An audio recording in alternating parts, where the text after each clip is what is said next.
All right, kitchen's open. Welcome back, you magnificent bunch of degenerates. It's your Uncle Bob, and this is Books I'll Never Read Again. Now today, we're not cooking. Oh no, we are performing a literary autopsy.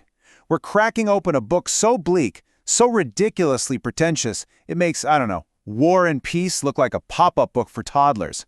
The dish on the menu today is the names. So strap yourselves in, because this thing, it gave me food poisoning of the soul. So, I did my research, which for me mostly involves a bottle of something strong and a lot of yelling at inanimate objects. And my research coughed up this little gem of a summary. And let me tell you, it's an understatement. It's not just misery porn. No. This is the fancy stuff, the high-budget art house award-winning misery porn that all the critics just adore and the rest of us, normal people, we use it to prop open a door. So let's go ahead and preheat the oven to incinerate. It's time to cook. All right, let's get into it. You know how every truly awful meal starts with some fancy-sounding appetizer? Something that's really just like week-old fish in a weird sauce? Well, that's this book.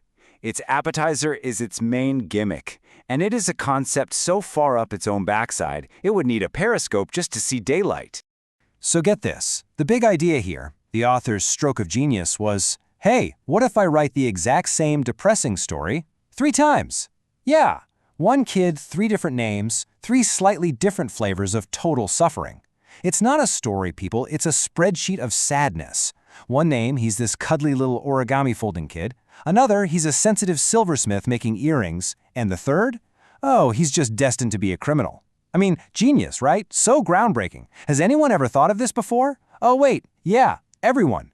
It's called a choose-your-own-adventure book. Except in this version, every single adventure ends with you needing years of therapy. And that's exactly what it feels like to read this thing. You get to the end of one depressing chapter, the elevator door closes, you hear a little ding, 7 years later, and the door opens on the exact same floor. Just with people who are slightly older and even more miserable. By the time you're on the 3rd go-around, you're not thinking about fate and destiny. You're just praying for the elevator cable to snap. So after that rotten appetizer, it's time for the main course. And the 2 main ingredients in this literary stew are 1, characters that are as flat and lifeless as cardboard, and 2, prose that is so purple it's practically bruised. Let's take a closer look. Oh yeah, it's aggressive, all right? Every single sentence is trying to win a poetry slam against itself. It's like the author swallowed a thesaurus whole and is now just violently ill all over the page. This isn't writing. It's a cry for help, spelled out in the biggest, fanciest words you can find. Here, let me give you a little taste of this gourmet meal. Just, try not to gag. Just listen to this garbage. A face that scrunches like sweet in her hands. What in the world does that even mean? Is her face made of taffy? What are we talking about here? Or how about a naughty realization? Are her thoughts getting splinters? And this one, fingernails that are perfectly trimmed in pristine arches. I mean, come on. Has this person ever actually seen another human being? Or did they just get all their descriptions from like a Pottery Barn catalog? Get out of here with that. And then there's the people, or the things pretending to be people. They're not characters. They're just walking, talking trauma delivery systems. Their only job is to suffer, but, poetically. Let's meet this happy family, shall we? Okay, so first you've got Cora, the mom. Her entire personality is just, I used to be a ballerina, and now I'm sad. That's it. Then you have Gordon, the dad. He's a doctor who's so cartoonishly evil he might as well be twirling a mustache and tying women to railroad tracks. And then there's Maia, the daughter. Her entire purpose is just to absorb everybody else's trauma and then become a homeopath. Because, of course she does. It is a festival of cliches. 47 times. 47 times. We get it. She can do a plie. Is that all she does? Does she walk into the kitchen with ballet grace? Does she get beaten senseless with ballet grace? Does she file her taxes with ballet grace?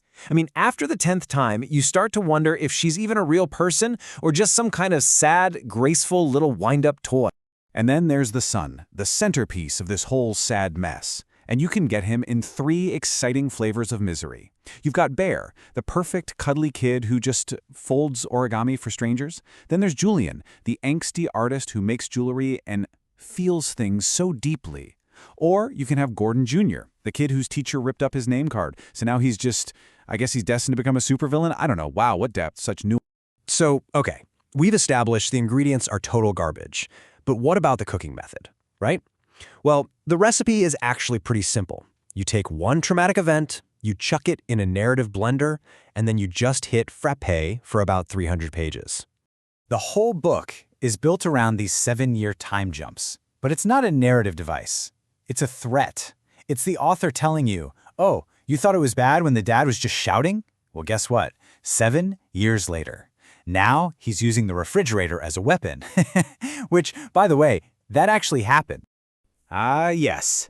The classic "is he about to kiss me or commit felony assault" dilemma. We've all been there, right? And this is supposed to be some, deep psychological insight into the cycle of abuse. It's not. It's what a writer who's seen way too many cheap TV movies thinks sounds profound. It's gross, it's ugly, and you know what's worst of all?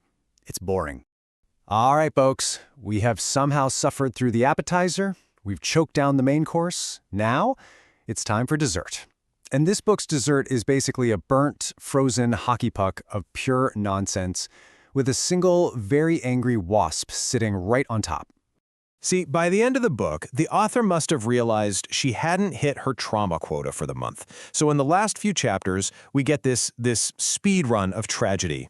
Let's see. You get your brother's widow shot in a terrorist attack? Check. You get a marriage collapsing during the pandemic over dirty dishes? Check.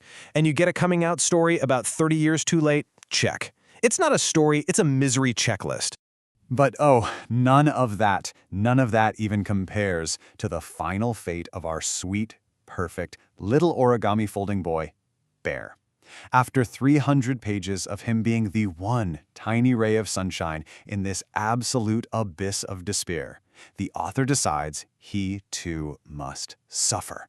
So what horrible, poetic, soul-crushing end awaits our hero? A wasp sting. I'm not kidding. He dies because a wasp stung him. That's it. That is the tragic climax of this whole thing. All that buildup, all that pain for a bug bite. A wasp! A wasp! The kid survives decades of relentless psychological torture from his entire family only to be taken out by a common backyard pest. That's not tragedy. That's a cosmic joke. I'm picturing the wasp just flying by, minding its own business. It sees the book and it just goes, oh, for the love of God, somebody has to end this thing. That wasp is the real hero of this story. That wasp deserves a medal. I can't even. A wasp. Okay, deep breaths. So, after all that, after the refrigerator assaults, the angst, the sensitive jewelry making, and the kamikaze wasp, what do we get? What is our reward for surviving this entire literary siege? What's the big, hopeful takeaway? Oh, that's right. The mom who's now in her 70s, she hooks up with some old veteran. That's it. That's the grand finale. It's not catharsis, people. It's a participation trophy. It's the author saying, hey, congratulations, you survived 328 pages of pure misery. Here, watch two old people hold hands for a minute. Now get out. And that right there, that pretty much sums up the whole endeavor. It's an exhausting, pretentious, and, in the end, a completely pointless exercise in suffering that accomplishes absolutely nothing except wasting a whole lot of paper. It's a book that thinks it's important just because it's sad, which, that's like thinking a meal is gourmet just because you burnt it.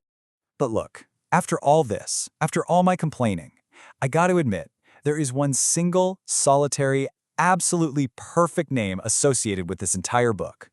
The best name of them all. Closed. As in, keep the book closed. Do not open it. Use it to prop up a wobbly table leg. That's it. That's all from my kitchen today. I'm Uncle Bob, and for the love of all that is holy, please, go read something else. Anything else. I am telling you, the back of a shampoo bottle has a better plot and more developed characters. I'm going to go lie down now.